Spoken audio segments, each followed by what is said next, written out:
Welcome to the South Bay Guitar Show, the show that's about guitar and the people that play them. And my very special guest for this episode is the one and only Mr. Gregg Wright. Welcome. Thank you for coming in. Thanks for having me, Jim. Real honor, because I've seen you play live, and I know what you're capable of. Why don't you give the viewers just a little sample here for a second. All righty.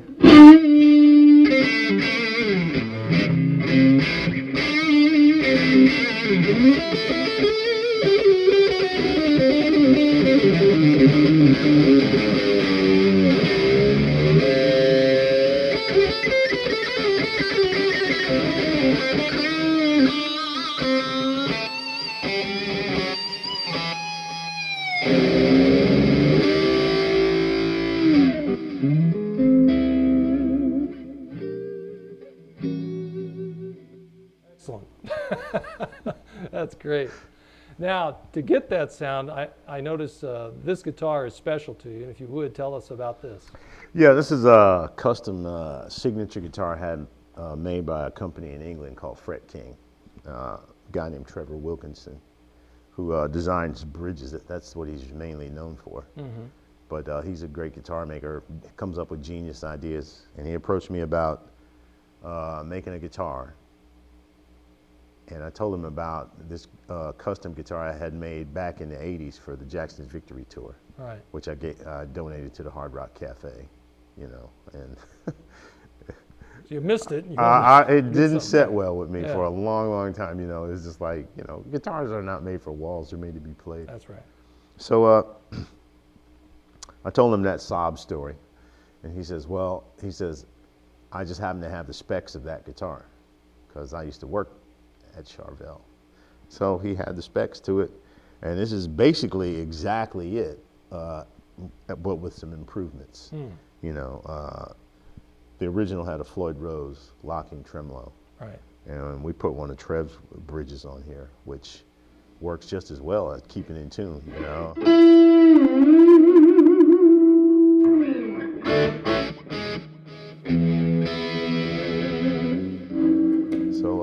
And not as heavy or cumbersome like Floyd's. Exactly, Right. exactly.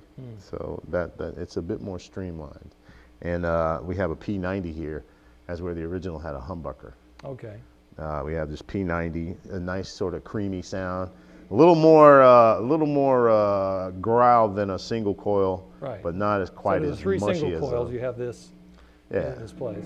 It's not quite as mushy as a humbucker. I think Yeah. sometimes when you have a high gain sound, a humbucker can get mushy in some things, but this still kind of cuts through, you know.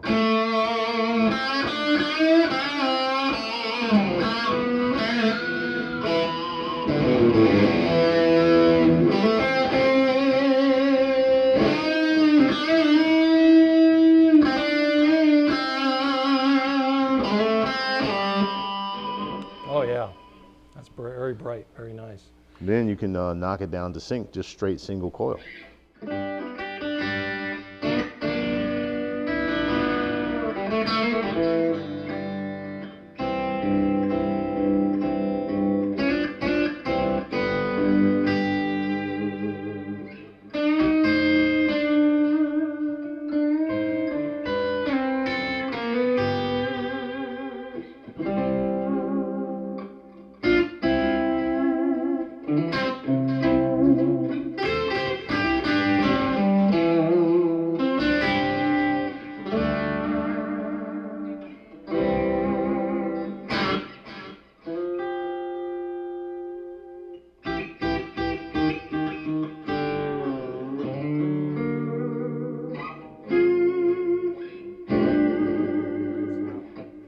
Now, what about the Rising Sun? Was that your choice as well?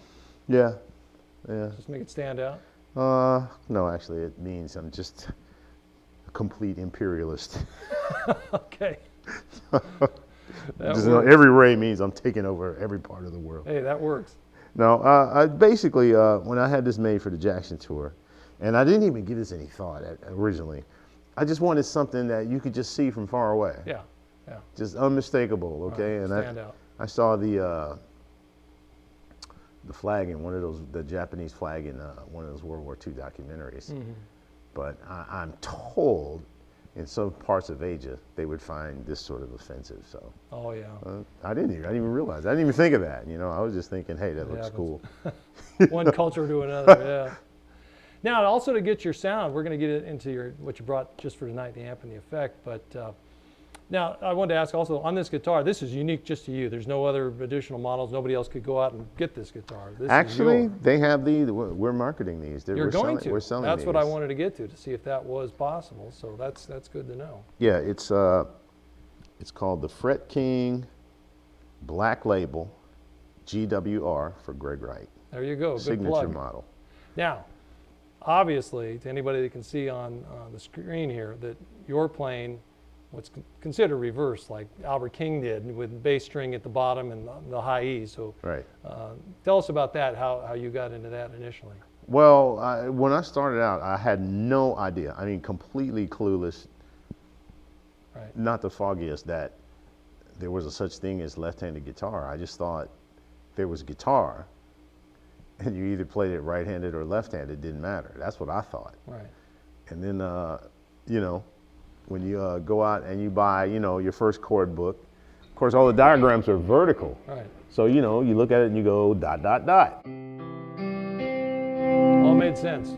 Made sense to me, you know. And I always thought I was lucky in the sense that I watched some of my friends, like, you know, when we all first started playing guitars, you know, it seemed like they were working a lot harder to do this bending thing, which had suddenly become popular, you know, like with, you know, Cream with Sunshine of Your Love and all that kind of stuff. That's what I grew up with. A little bit of vibrato on the bent notes. Right. And, you know, they were pushing up, and it dawned on me that they were working against gravity, because I could just, you know, Yeah. I could just, and, you know, I don't even break a sweat. Right. You So know? this wasn't a case of you were inspired by a guitar player that played in this fashion. No. It just was, you were young, you were learning, this is what came natural to you, and you stuck with it. Absolutely. Yeah. You know, after about 2 years, somebody told me that I was supposed to reverse. Then it's too the late. string. You just said, I'm sticking with what I know. Right. Yeah. And you hear that from other guitar players that do the same fashion. Yeah. But it is unique. I'm glad I did. I'm glad I stayed with it. Yeah. I really am glad I stayed Well, it with it. sounds awesome. No question about it. And now just getting to what you brought in, what's the effect pedal that you're running? Oh, I just brought this little drive pedal called an OCD. It's by Full Tone over there in Culver Yeah, I've City. seen 'em. Mhm. And Just it adds just a adds a boost. little nice, clean gain. It's not real dirty. It's not real fuzzy. It's not real distorted. It's just a nice, clean boost. Gives you what you need just to punch up. Yeah. Yeah. Well, it adds a teeny bit of growl, but I don't like too much growl, Yeah. you know. So you brought in a small Marshall you're playing through this evening. Yeah, it's just a little valve state. It's basically solid state, but it has one little 12 AX7 preamp tube. And I picked it up secondhand for just a few bucks because I wanted something small, but that had a good sound. Oh, yeah. That I could just carry around town for like occasions like today. Right. You know. A little lighter than a JCM 800 Yeah, or something, half yeah. stack or whatever. I know. And you're running looks like a delay up on top. Yeah, I got the Boss DD7, Okay. which I like to carry around. You know. Yeah. Adds a little tone to it. Yeah. Well, getting back to you and your history, because you've got enough years behind you and experience, but your most famous experience, I would guess, would be the Jackson's tour with Michael Jackson. Tell us how that came about or how you got involved with it. Well, I was playing down at what's now the Viper Room, but at that time it was called the Central. This is like the early '80s. They I had played there myself many years yeah, ago. yeah. They had a great jam there on Yeah, Tuesday nights. That's right. Used to And go there. one night, Randy and Marlon and Jackie Jackson just showed up. You know, because that jam, that was kind of like a who's who of, There was of good players there. rock and roll. Just everybody. I mean, man, it was just like it was just incredible. Yeah. You know, I got to play with a lot of people that I had grown up listening to and seeing and interacting with, just kind of, you know, making a nice hang. And one night they just walked in. They were just some of that all-star audience that just walked in. Did you know they were watching you when you were playing? No, I was just kind of like, you know, like. So you didn't pull out the extra tricks knowing they were there? No, You just did your man, I thing? just, you know, I just kind of looked at them like, wow, you know, wonder what they're doing here, Yeah. you know. but apparently, I don't know. They liked what they heard and then talked to you after that jam? Yeah, and then I started running into them every so often, you know. And then I hit this dry spell where I lived in my van for about 6 weeks. No, about 6 months. A lot of musicians have done. That was a real dry spell, you know. Phone wasn't ringing because I didn't have a phone, you know. It was just ridiculous, you know. But it seemed like the worst of all possible worlds. But in the way the world works, and you know, not to sound cosmic, but sometimes the spirit guides you, and it's hard to recognize. You can't actually, you know, it just seems like something horrible's happening to you, but it's actually taking you somewhere. It's meant to be. Yeah. So I go through this dry spell. The phone doesn't ring. I got no gigs, you know, nothing.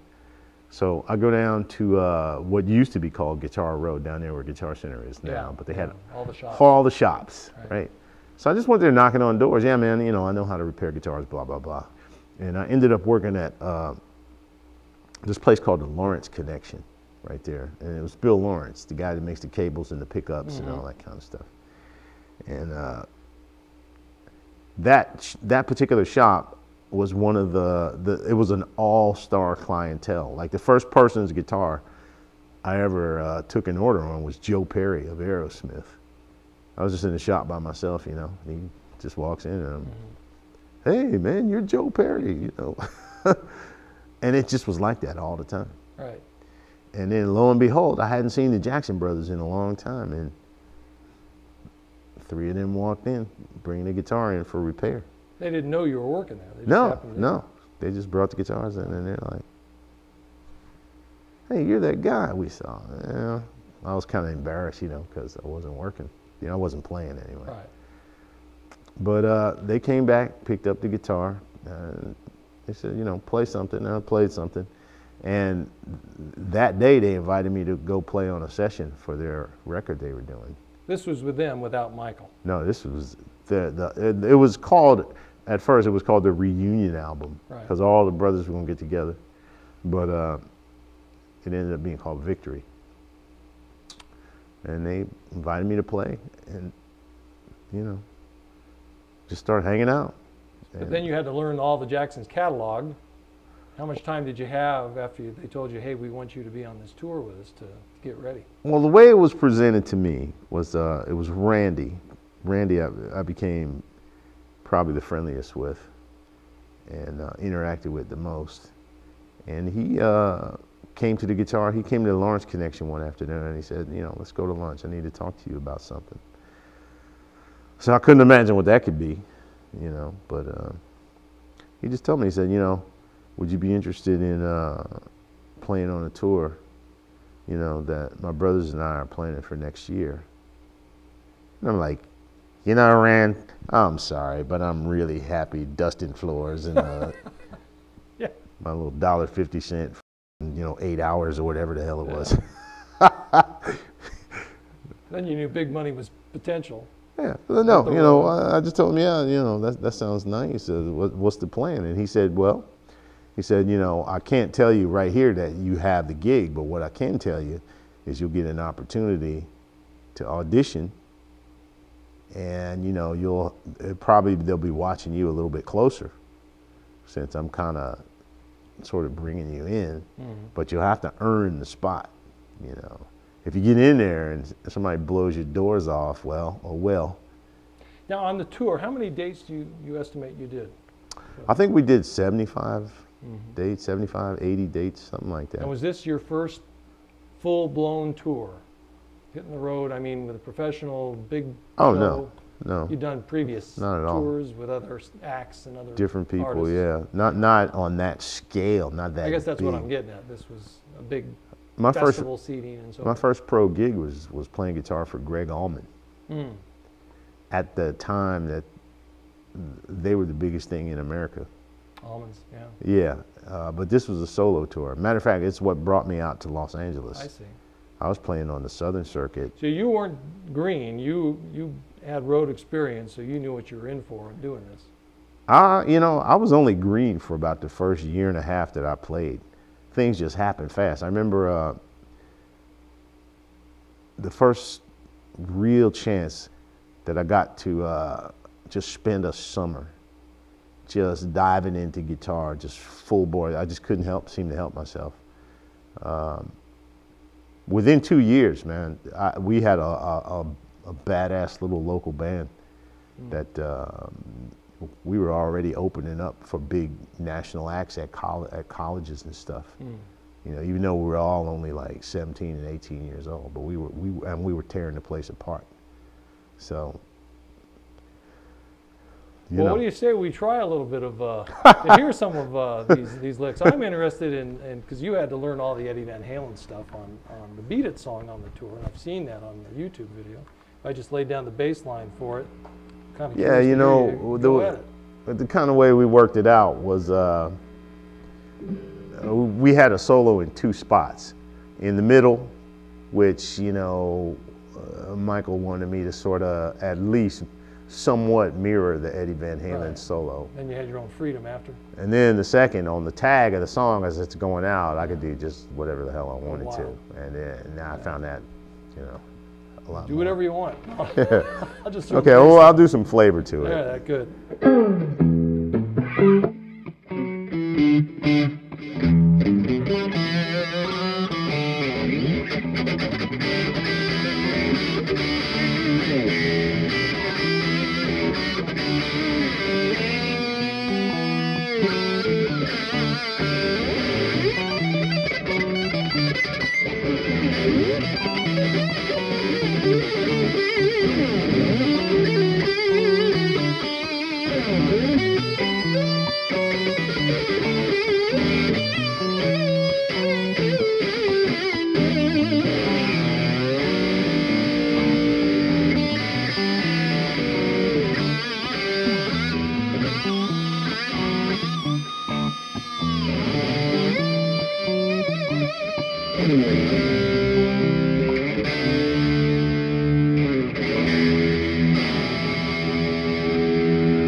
Goes into the changes down at the C, and I dropped it, but that's great though.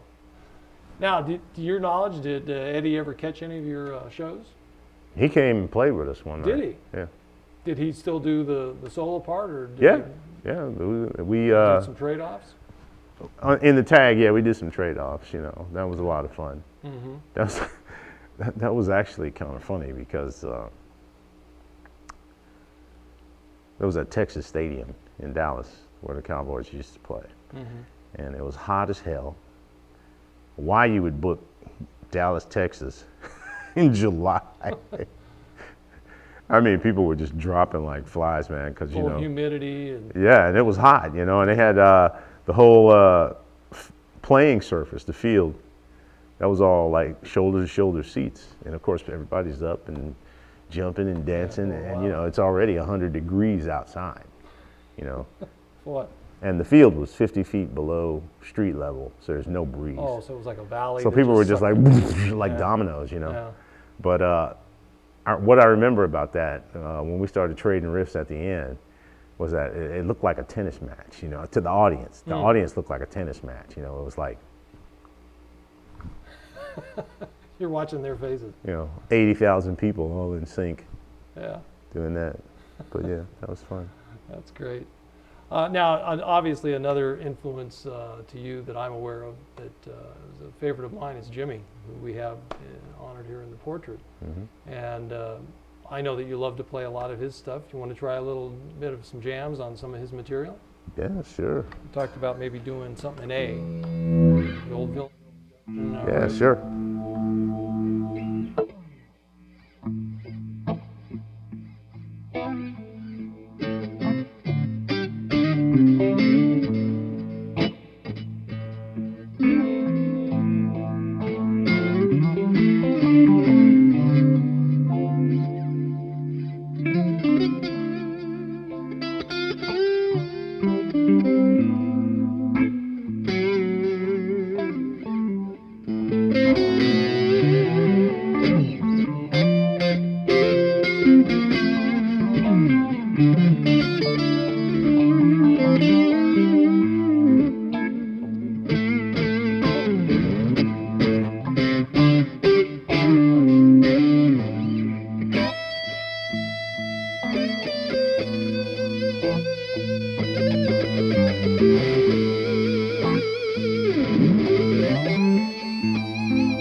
That's awesome. That guitar really has a great sound, really great singing to it. Thanks. Yeah, it come off the assembly line, just or whatever, however he makes it, whatever he does. I called him internationally and just told him he was a genius. So can people find this on any sort of website to Yeah. check it out? What would that be? If you go on fretking.com, Okay. show you how to, because they have a distributor in Fort Worth, Texas. Great, okay. And if you go on their website, they show you, and you can pick it up and you can help make me rich. There you go. Now, speaking of which, making you rich, you brought in your latest CD. I also brought in one that I picked up years ago, Lightning Strike. Right. And that's mostly, I'd say, blues-based jams on it. Great stuff. You want to talk about your latest one for us? This is called King of the Rock and Blues, and what that is again, I gave this no thought.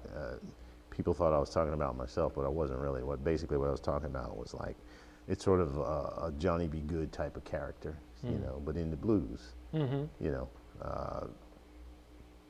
A lot of cats, they sit around and they play and they learn how to play and they aspire to really take it somewhere.